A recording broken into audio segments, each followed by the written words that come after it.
Passo a palavra ao Fred, que também tem colaborado com o projeto, mais uma vez eu amo, né, Fred? Boa tarde a todos. Muito obrigado pelo convite, obrigado pelas palavras, mestre Grego. Eu que fui examinado pelo senhor 2 vezes, então já passei por isso, e foi aprovado em ambas. Foi, sobretudo a segunda, foi bem dura, mas sobrevivi, está no meu currículo, né? Eu falava isso hoje de manhã no nosso encontro e falo agora publicamente, aproveitar que isso está sendo filmado. Acho que é a primeira vez que eu vou dizer isso publicamente, mas eu fiz estudando esse texto que o professor Grego escreveu, publicou na academia na semana passada. Eu já tinha lido outros textos que ele publicou esse ano, e aí eu comentei com o Robson e com o Cabral que me parece que não há margem para discutir que hoje o professor Leonardo Grego é, dos processualistas em atividade no Brasil, o maior processualista do Brasil. Não há nenhum, falo isso pouco, está sendo gravado aí, então pode me cobrar. Não há nenhum processualista no Brasil que esteja com esse nível de preocupação e de atenção, de estudo, a produção muito intensa, muito profunda, está sobrando. Está sobrando. Mestre, então, parabéns e obrigado pelas palavras. Mas faço publicamente, inclusive ao vivo.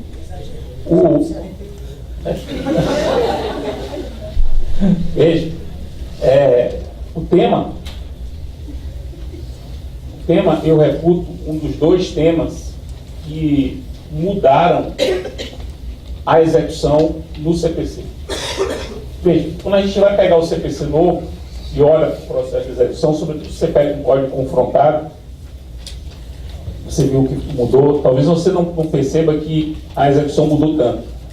Há uma impressão de que não houve tantas mudanças significativas, houve mudanças mais de aperfeiçoamentos estéticos, algumas correções de revisão, alguns ajustes de jurisprudência, mas nada muito profundo. Essa, inclusive, foi a primeira crítica que fizeram logo que o código estava sendo produzido e logo que saiu. Eu acho que isso é um erro. É um erro por 2 razões. Primeiro, por conta desse assunto. Eu acho que mudou radicalmente o modo como se faz a execução. E por conta do artigo 190, que permite ampla negociação sobre o processo. E a partir do momento que você permite ampla negociação sobre o processo, o terreno da execução, do meu modo de ver, é o terreno mais propício para o surgimento de negócios processuais atípicos. Então vocês vejam, nós temos uma atipicidade executiva por decisão judicial, transversal, todas as execuções, e nós temos uma atipicidade executiva negocial, porque o artigo 190, ele utilizado na execução, ele vai permitir uma atipicidade executiva fundada no negócio.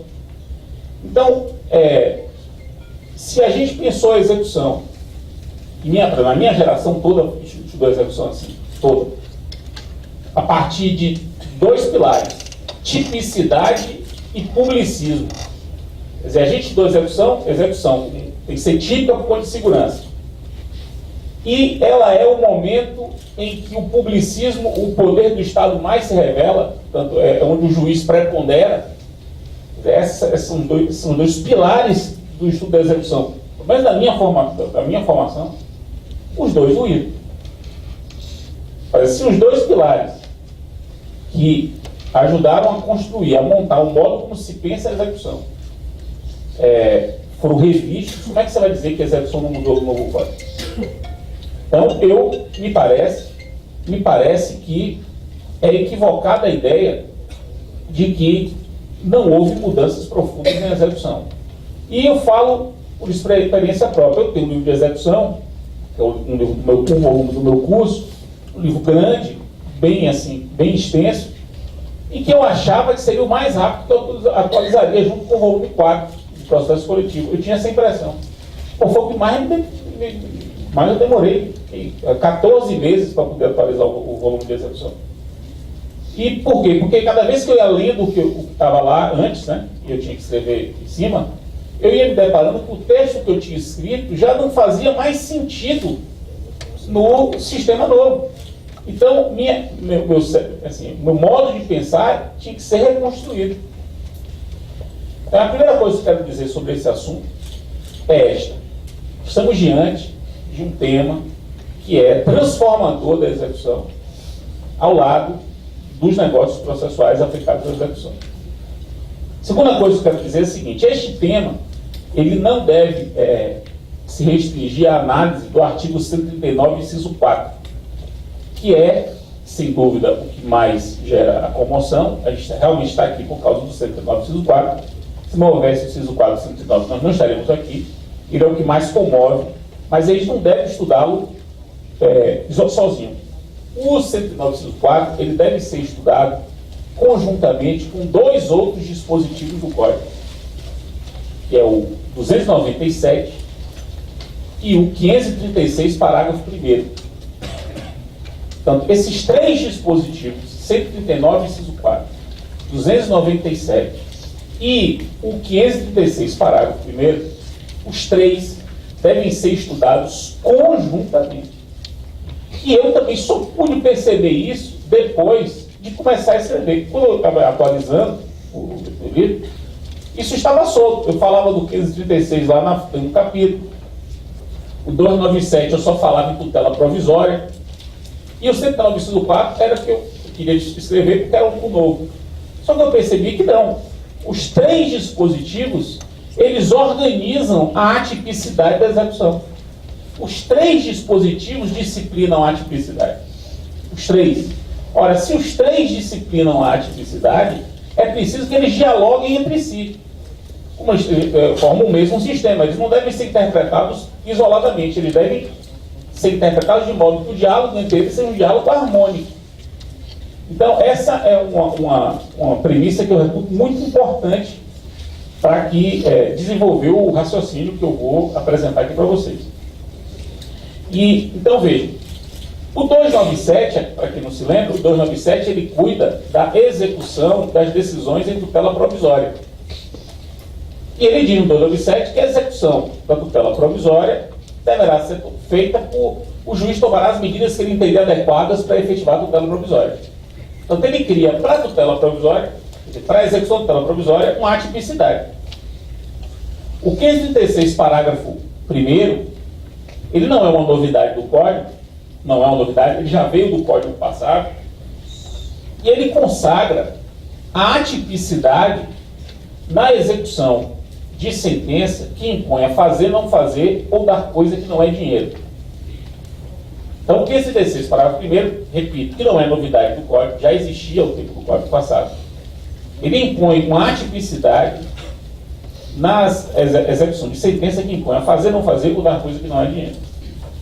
E o 139, inciso 4, ele repete o 536, parágrafo 1º, só que trazendo para a parte geral, essa que foi a contribuição, o que se quis era pegar aquilo que já existia no Código passado, apenas para fazer, não fazer e dar coisa que não é dinheiro, jogar para a parte geral e acrescentar referência à execução por quantia.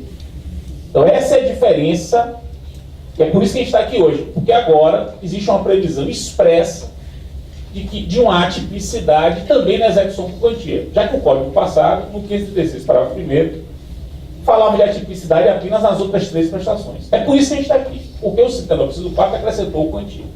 Então aí nós temos que estabelecer uma harmonia nesses três dispositivos. E aqui está a grande polêmica. O que eu vou dizer aqui é a minha visão, que eu reputo uma visão intermediária entre dois extremos. Há dois extremos.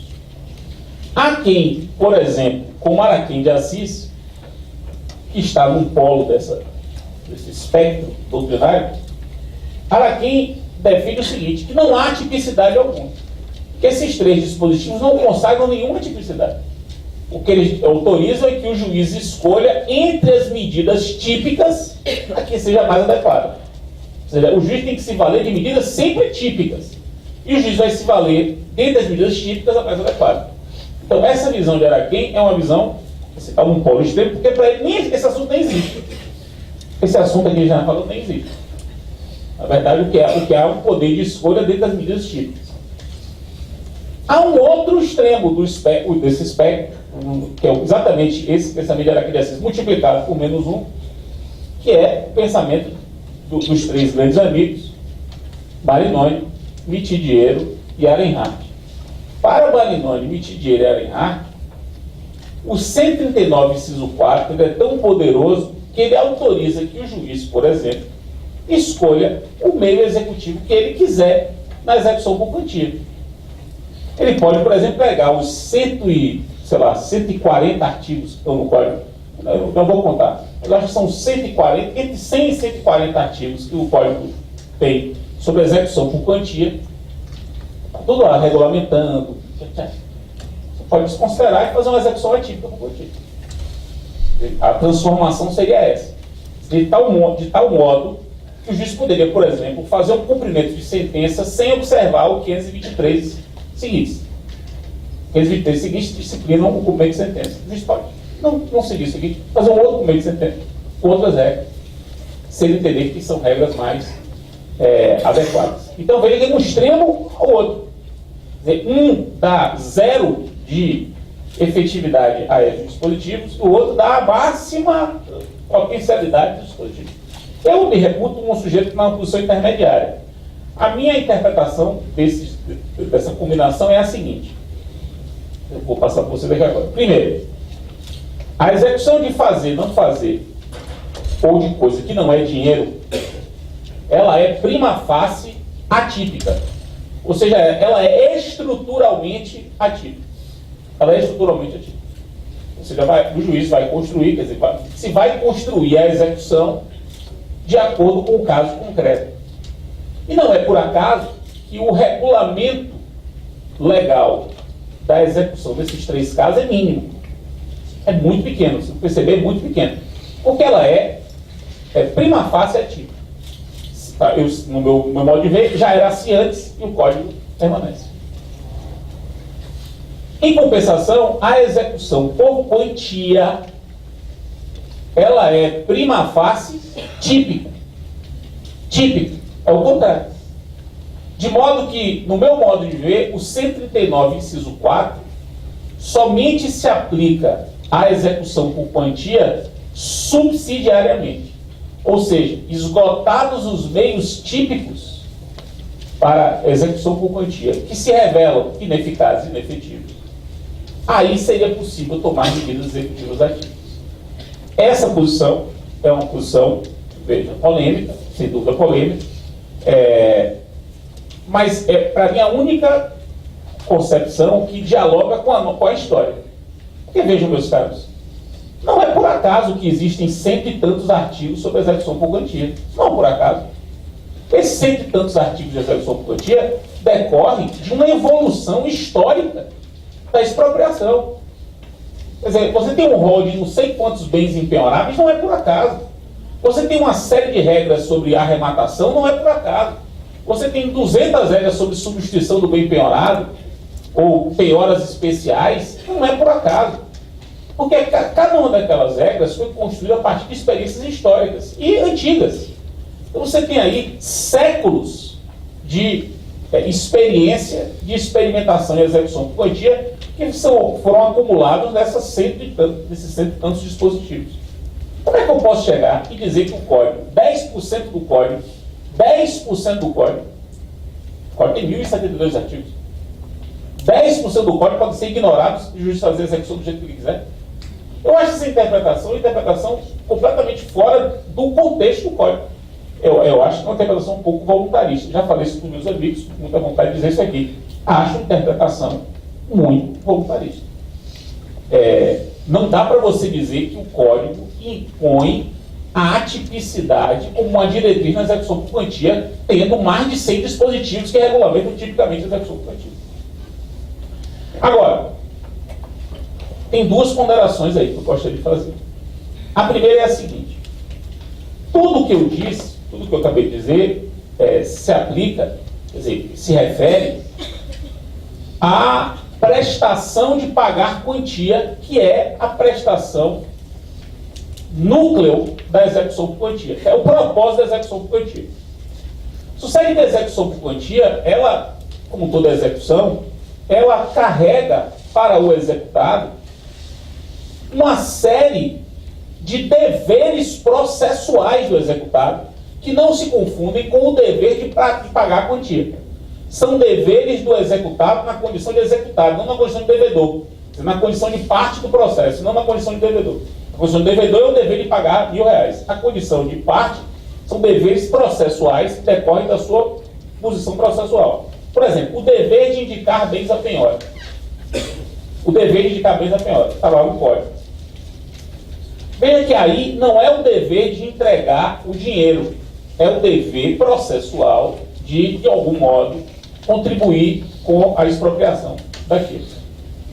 Esse dever, que é um dever anexo, não é o dever principal da execução, é um dever anexo.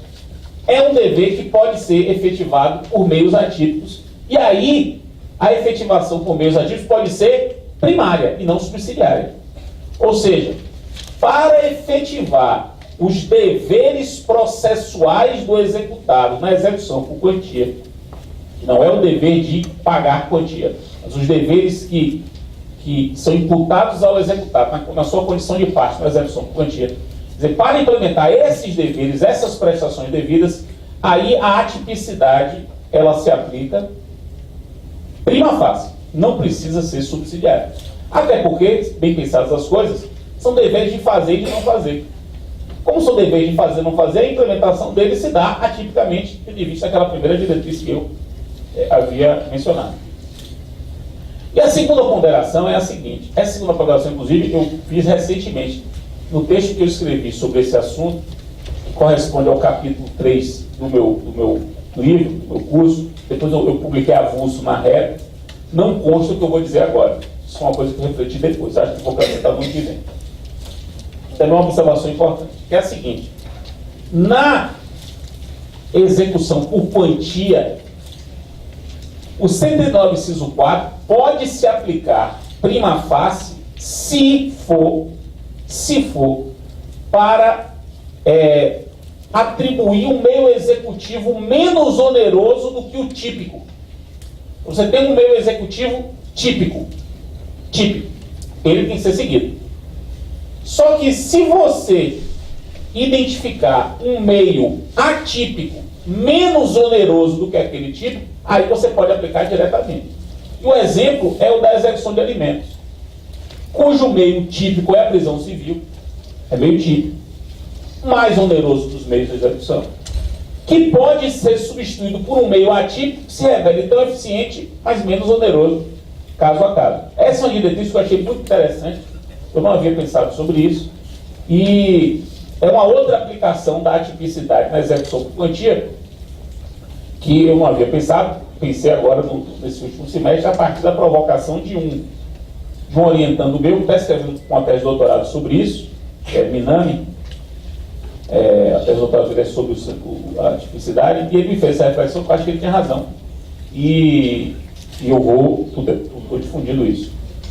Uma outra observação que é um reponto importante é a seguinte: se as coisas são assim do jeito que eu disse, o 297 está no meio do caminho, como ele cuida da efetivação da tutela provisória de qualquer prestação, porque o 297 ele não especifica. O 297 não especifica, ele é bem genérico. Como o 297 cuida da efetivação de qualquer prestação, no meu modo de ver, a efetivação da tutela provisória só poderá ser atípica quando pudesse ser atípica a efetivação da tutela definitiva daquela prestação. Não sei se eu me fiz claro. Será tão atípica quanto poderia ser atípica se fosse definitivo. Por isso que eu deixo para falar isso depois, porque estabelecidas as premissas de qual é o modelo de atipicidade nas 4 execuções, quantia, fazer, não fazer e coisa que não é dinheiro, estabelecido o modo, como no meu modo de ver, se deve estabelecer o diálogo entre esses dispositivos. A tutela provisória de fazer, não fazer, dar coisa ou dar dinheiro, ela deve seguir a tipicidade nos mesmos moldes que seria se fosse tutela definitiva. O que não dá, e eu já ouvi insinuações nesse sentido, não dá é para defender o seguinte: como o 297 não tem peia, não tem limite, eu posso promover uma execução atípica por quantia em tutela provisória, enquanto a execução definitiva dessa quantia só seria típica. Ou seja, a execução provisória seria mais rude do que a execução definitiva. Essa é a interpretação que eu reputo absurda. Absurdo. A próxima observação é a seguinte: no meu modo de ver, esses três dispositivos, agora voltando a examiná-los integralmente, eles autorizam medidas de execução direta ou indireta. Ou seja, a atipicidade é uma palavra horrível para falar isso em palestra, não? A espaço, atipicidade, ela permite medidas de execução direta e indireta. Direta e indireta. O código usa 4 palavras para se designar isso. O código usa mandamental, subrogatória, indutiva e coercitiva. Veja, o propósito aqui declarado era usar todas as palavras já imaginadas pela doutrina sobre o assunto para que ninguém interpretasse que não podia. Então, mandamental, indutiva, coercitiva, subrogatória. Mas, rigorosamente, só há 2 tipos de medida. Ou a medida de execução direta, portanto, subrogatória, ou a medida de execução indireta. E a de execução indireta você chama de coercitiva, mandamental, indutiva. Porque ou é execução indireta ou é execução indireta. Ambas as medidas podem ser tomadas com base nessas cláusulas gerais. E o que inclui as medidas de execução indireta por recompensa, por facilitação, que é um tipo de assunto que a gente não estuda muito. A execução indireta, ela não precisa ser necessariamente para amedrontar. A execução indireta pode ser para estimular. Quer dizer, é possível se valer de meios de execução indireta, cujo propósito seja facilitar ou premiar de alguma maneira o devedor, para que ele se sinta estimulado a cumprir, não porque ele vai ser punido, mas porque ele vai trazer um benefício para ele. É a coerção indireta por recompensa ou por prêmio, que alguns chamam de sanção premial. Eu mesmo escrevi com um ex-orientando meu, hoje professor da UFAL, muito conhecido, que é Pedro Henrique Petróleo Nogueira. Nós escrevemos um texto, há alguns anos, até em homenagem a Araquém de Assis, antes mesmo do código entrar em vigor, com base no código passado, e que agora no código de vigor fica mais fácil de defender, que é a possibilidade de uma promessa de recompensa judicial. O juiz, como meio executivo atípico, prometeu um tipo de facilitação para estimular o cumprimento. Isso em execução, no caso de vocês, dos procuradores do Estado, em execução em processos estruturais, são execuções que exigem uma série de medidas a serem tomadas para a obtenção de determinado resultado. As sanções premiais tendem a ser um excelente instrumento de efetividade. Por isso a gente tem que pensar na atipicidade também a partir dos prêmios, e não apenas do medo. Uma outra observação é a seguinte: essas regras todas, esses dispositivos todos, também é muito polêmico, como vou dizer agora, para mim eles se aplicam tanto para a execução fundada em título judicial, quanto para a execução fundada em título extrajudicial. Eu entendo que o código é muito claro, falávamos sobre isso hoje de manhã no escritório do professor Grego, o código é muito claro no sentido de estabelecer um diálogo permanente entre a execução de sentença e a execução de título judicial. É um diálogo permanente. Eu não admito, quer dizer, eu não consigo encontrar respaldo para a interpretação restritiva que algumas pessoas têm feito, e que o 139, inciso 4, ele só se aplica na execução de sentença, não se aplica na execução fundada em título extrajudicial. Não consigo achar respaldo dogmático, sobretudo num código que tem 2 dispositivos que não têm sido merecido tanta atenção, mas são muito importantes.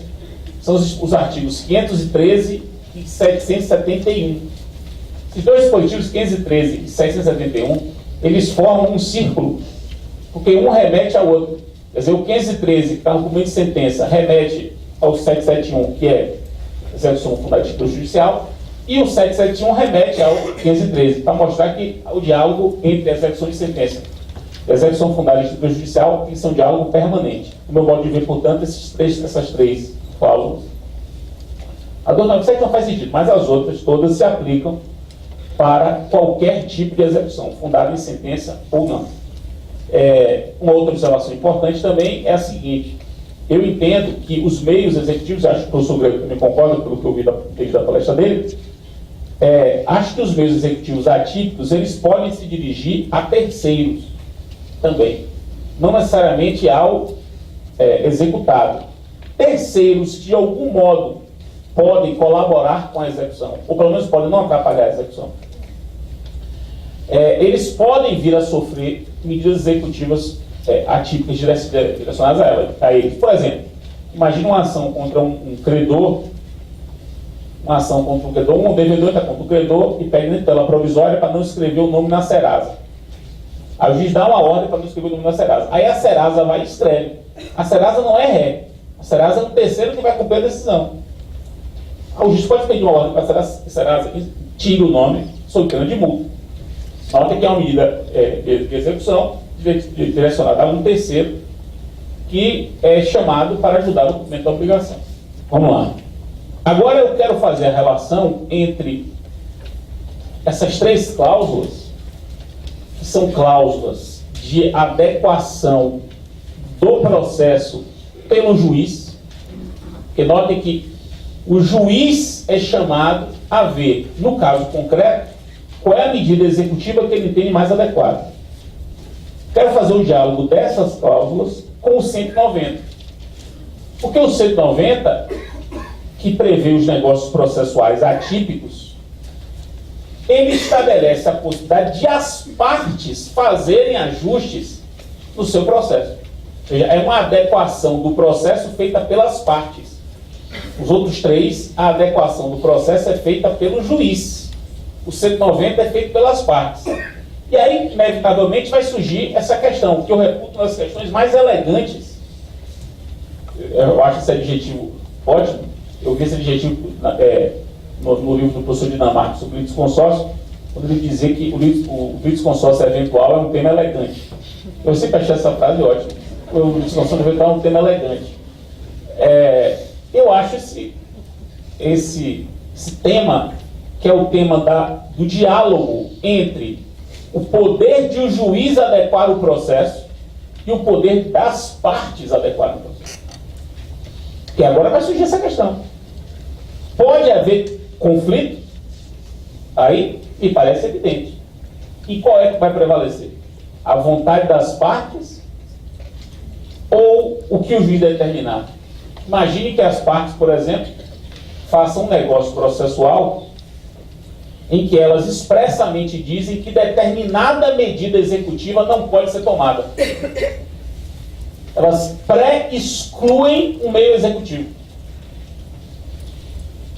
O juiz pode determinar esses meios executivos a ver nesse negócio? Imagine um negócio unilateral em que uma das partes abre mão de um meio executivo. O juiz pode determinar esse meio executivo? Já foi objeto de um ato dispositivo da parte. Imaginem que as partes pré-determinem o meio executivo que deve ser utilizado. É uma terceira situação. Transformando um meio que seria atípico num meio típico, só que negocial. Veja, a tipicidade vira negocial. Nós aprendemos a trabalhar com a ideia de tipicidade legal, meios previstos em lei. Mas imagine que agora as partes prevejam um meio que era atípico, mas como as partes regulamentaram, se transformou num meio típico. Só que um meio típico por determinação das partes e não da lei. Pode o juiz não observar esse meio típico? Para mim, em todos esses casos, sempre prevalece como diretriz a vontade dos litigantes. que, manifestada validamente, é fonte de norma que o juiz deve observar. Claro que o juiz vai controlar a validade disso. Se perceber que tem uma simulação, se perceber que tem uma fraude, se perceber que houve algum tipo de outra causa de invalidade, ele não vai observar, porque aí é um problema de validade. Agora, se a manifestação for válida, qualquer manifestação válida é fonte de norma que o juiz deve observar. E isso é um raciocínio muito interessante. Me permitam fazer uma pequena digressão aqui, para dar um exemplo de uma situação como essa, só que envolvendo o poder instrutório. O poder instrutório. É parecido. E eu já fiz isso como advogado, esse ano e meio de vigência. Eu fiz um contrato empresarial e coloquei uma cláusula que dizia o seguinte: as partes convencionam que o ônus da prova do processo envolvendo esse contrato é de quem afirma. O ônus da prova é de quem afirma. Aí você vai dizer, mas isso é uma convenção do ônus da prova para dizer o que a lei diz? Porque a lei diz que o ônus da prova é de quem afirma. Artigo 373, caput. Eu peguei essa previsão legal e transformei numa previsão convencional. Eu fiz uma convenção do ônus da prova, que a lei também prevê. Só que a convenção do ônus da prova é para dizer o seguinte: naquele nosso processo, o ônus é de quem afirma. Ao mudar a fonte da previsão de legal para convencional, o que eu queria? Impedir a restituição. Exatamente. Né? Impedir a restituição. Porque o juiz pode... a não ser que seja inválida. A não ser que seja inválida. Mas no caso especificamente não tinha nenhum caso de invalidade. Porque veja, eu acho que inclusive isso é unânime. E Ravi está aqui, já escreveu sobre isso. Me parece que não há dúvida e que o juiz não pode distribuir dinamicamente se houver convenção do ônus da prova no sentido contrário. Se a convenção for válida. Não, aí ela anula. Se torna excessivamente onerosa, ela é nula por expressa previsão do parágrafo 3º do 373, que expressamente diz que se tornar excessivamente onerosa é nula. Vai ser... Pode ser que sim. Mas veja, o que eu quis mostrar, o que eu quero mostrar para vocês. Se a gente muda a fonte da norma, muda tudo. O juiz que tem poder de ajuste, como é o caso da distribuição dinâmica, como é o caso do 139 do PAD, quer dizer, a lei expressamente dá um poder de adequação aí nos dois casos, seja para a distribuição do nome da prova, seja para a escolha do meu executivo. Quem dá a fonte daquele poder de ajuste é a lei. Quando a fonte é um negócio, o juiz, pela própria lei, fica vinculado. Porque o 190, ao permitir que as partes tenham um poder normativo, vincula o juiz. E aí o juiz só não pode seguir se o negócio for nulo. Eu vejo que esse por isso que eu discuto que também é elegante. Porque o tema mexe um pouco com ele está acostumado a pensar. Vejam, me permito mais uma pequena digressão, porque isso vai ajudar a gente a pensar. Neste ano, pensando sobre isso, para atualizar no livro ano que vem, eu lendo o que eu escrevi sobre presunções estão lá na parte de prova, eu falava assim, basicamente sempre segui isso. As presunções são judiciais e legais. Judiciais feitas pelo juiz, legais quando impostas pelo legislador. Beleza. Só que eu comecei a perceber o seguinte: e se houver uma convenção que cria uma presunção? Então, uma presunção cuja fonte seja um negócio. E aí o que eu percebi? Eu fiz isso. Nesse mesmo instrumento que eu comentei, eu criei uma presunção convencional. Eu fiz uma discovery convencional e disse que se a parte não apresentasse os documentos extrajudicialmente, num prazo X, todos os fatos que um dos contratantes queria provar com aqueles documentos cuja guarda caberia a outra parte, ela não juntou extrajudicialmente, aqueles fatos seriam reputados provados. E apliquei a presunção do código, dizendo assim, aplica-se aqui a presunção da ação de exibição de documentos prevista no código. Transformei uma presunção legal numa presunção convencional. E aí pude perceber que a ideia de presunção legal é uma ideia que sempre foi muito útil, ela tem que ser reconstruída. É preciso pensar na categoria presunções normativas que se dividem em legais e convencionais. Eu só percebi isso esse ano. Então, na edição do ano que vem, eu vou fazer isso. A parte de prova vai ter essa mudança. Eu só pude perceber isso por conta do nosso código, do artigo 190, que abre a nossa cabeça. Né? A cabeça fica. Então, minha proposta é, num conflito, um eventual conflito entre o poder de disposição, o poder de adequação do juiz, essas causas de atipicidade executiva, e o poder de adequação das partes, prevalece o que as partes disserem, caso a manifestação seja válida. Se não houver fraude, se não houver simulação, se não houver outro problema que comprometa a validade. Portanto, é possível criar meio de execução atípico por negócio? É possível pré-excluir o meio de execução atípico? É possível negócio unilateral que disponha sobre um dos meios executivos? No meu modo de ver, tudo isso é possível. Agora, uma outra diretriz que eu reputo importante. Existem vários meios executivos que são típicos, como, por exemplo, a multa. A multa ela é típica, 537 disciplina longamente. A prisão civil ela é típica na execução por alimentos. Olha o que eu pensei. Eu pensei o seguinte: o juiz não pode determinar como atípica uma medida que é típica regulada de outra maneira. Vou tentar explicar. A lei, ela regula a medida típica com busca e apreensão. Você pegar o busca e apreensão, artigo 536, parágrafo 3º. O 536, parágrafo 3º, regulamenta a busca e apreensão. A busca e apreensão tem que ser com 12 oficiais de justiça. É uma medida típica. O juiz não pode determinar uma busca e apreensão com um oficial de justiça. Mas ela é atípica. Então, é uma busca e apreensão atípica. É uma busca e apreensão com um oficial de justiça só. Acho que o juiz não pode fazer isso, porque aí seria fraude à lei. Eu acho que seria fraude à lei. Se a lei regulamenta o meio executivo, tipicamente, aquele é o modo como o meio executivo deve ser efetivado. Fazer aquele mesmo meio de uma outra maneira, dizendo que está fazendo atipicamente, no modo de ver, uma forma de fraudar, de burlar a lei. Raciocínio semelhante se aplica quando alguns meios executivos típicos dependem de iniciativa da parte. O juiz não pode, quando o meio executivo é típico e depende de iniciativa da parte, o juiz não pode determiná-lo de ofício, dizendo que está determinando de ofício porque é atípico. Estou determinando atipicamente. Eu sei que aqui eu preciso da parte, mas só precisa da parte se for típico. Se é da típico, eu determino de ofício. Não pode. Exemplo, prisão civil. Prisão civil, por expressa previsão legal, depende de provocação da parte. Até porque envolve questões de família, a parte tem que dizer se quer que o parente dele vai ser preso ou não. Não pode determinar a prisão civil de ofício. Vou determinar atipicamente. Não pode. No meu modo de ver, se a lei expressamente diz que depende da manifestação da parte, a lei estabelece uma limitação ao exercício do poder de adequação do juiz.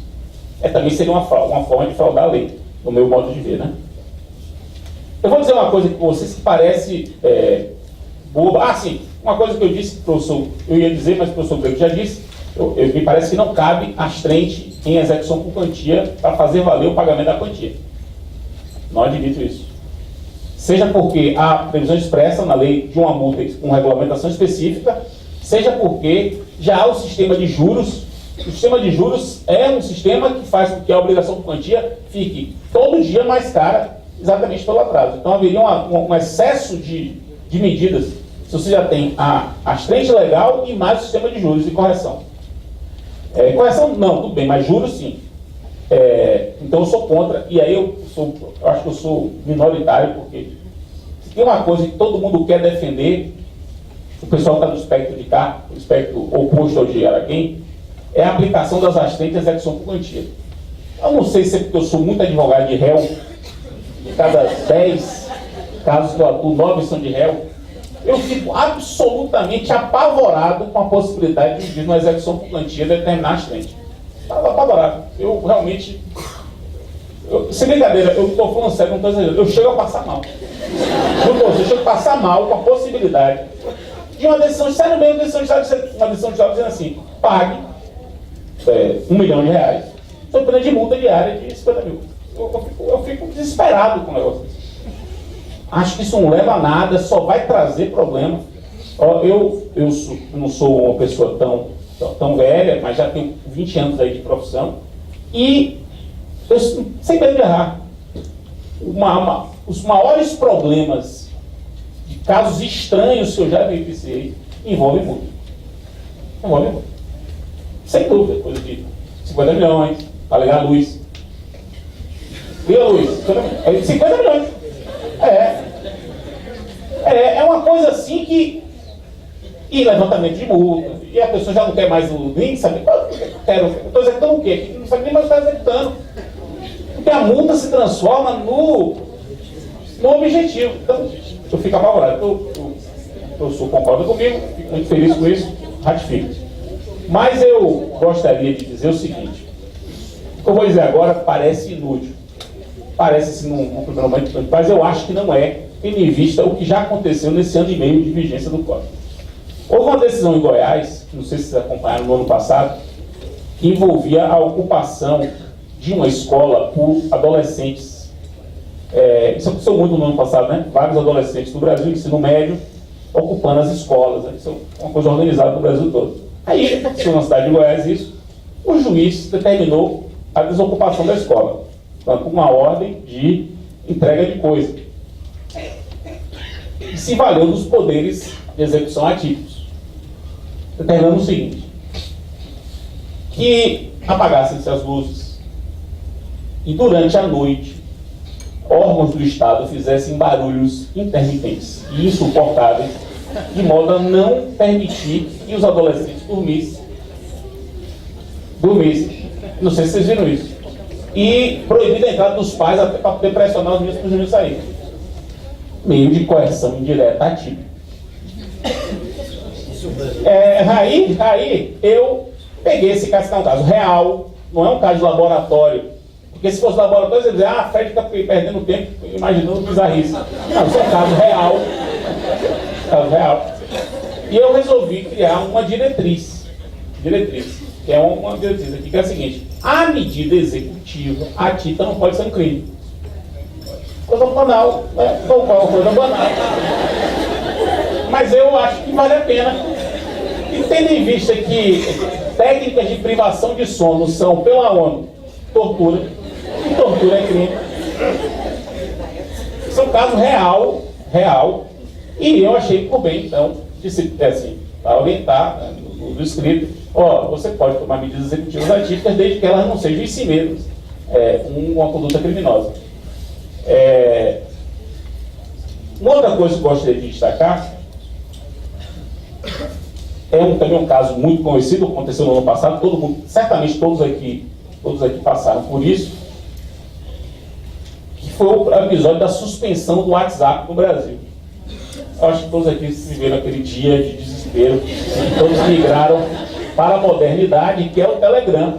O Telegram é muito melhor do que o WhatsApp.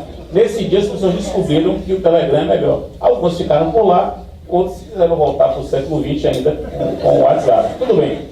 Mas nesse dia da suspensão do WhatsApp, a gente precisa se lembrar o que aconteceu, né? Era um processo penal, investigação penal, e aí o juiz do processo penal, sabe quando era um inquérito, ainda na fase de inquérito, ele determinou que o Facebook apresentasse algumas informações, alguns dados. E o Facebook não apresentava. O juiz disse assim: então suspenda o WhatsApp até você apresentar. Então, isso é o quê? Uma medida de coerção indireta, atípica, aplicada no processo penal a um terceiro que não é o acusado do processo penal. Veja a quantidade de informação aqui. A gente tem uma medida de coerção indireta, atípica, aplicada a um terceiro no processo penal, por analogia de uma regra do CPC. Isso aconteceu. Fica a pergunta: é possível? É possível aplicar a atipicidade no âmbito do processo penal, se valendo do artigo 3º do CPP, que é um artigo que permite um diálogo do CPP com a legislação do processo civil? Você pode buscar na legislação do processo civil medidas para poder efetivar. Pensei sobre isso, estabeleci na minha cabeça duas diretrizes. A primeira diretriz é de que medidas executivas atípicas não podem se aplicar na execução penal. A execução penal não pode ser atípica. Algo do tipo: se entregue sob pena de multa. Sério, você fez condenatório, o cara está foragido. Então, a cada dia que não aparece, multa diária de R$1.000. A execução penal tem que ser típica. É a primeira diretriz. Agora, não vejo problema, em tese, em que casos como esse, em que terceiros participem do processo penal de algum modo, e haja ordens direcionadas a esses terceiros, mas para essas ordens se apliquem medidas executivas atípicas. Não vejo problema. A gente vai discutir se essa medida específica foi devida. Acho que não foi. Acho que é um despropósito absoluto você lesar 100 milhões de pessoas no Brasil. A base de atingir isso é essa. 100 milhões de pessoas atingidas. Pessoas em que o WhatsApp é um instrumento, inclusive de negócio, de trabalho, de negócio. Você um total despropósito. Então, vamos abstrair essa medida, que eu acho que foi errada, mas a possibilidade de aplicação de medidas de execução atípicas, dirigidas a terceiros, no processo penal, eventualmente destinatários de uma ordem como esse tipo, eu acho que é possível, a partir da aplicação do artigo 3º do CPP. Então, meus caros, eram essas as diretrizes que eu gostaria de destacar, para vocês começarem a estudar esse assunto, que é um assunto extremamente complexo. Fico agora à disposição para as perguntas, como eu disse, obrigado.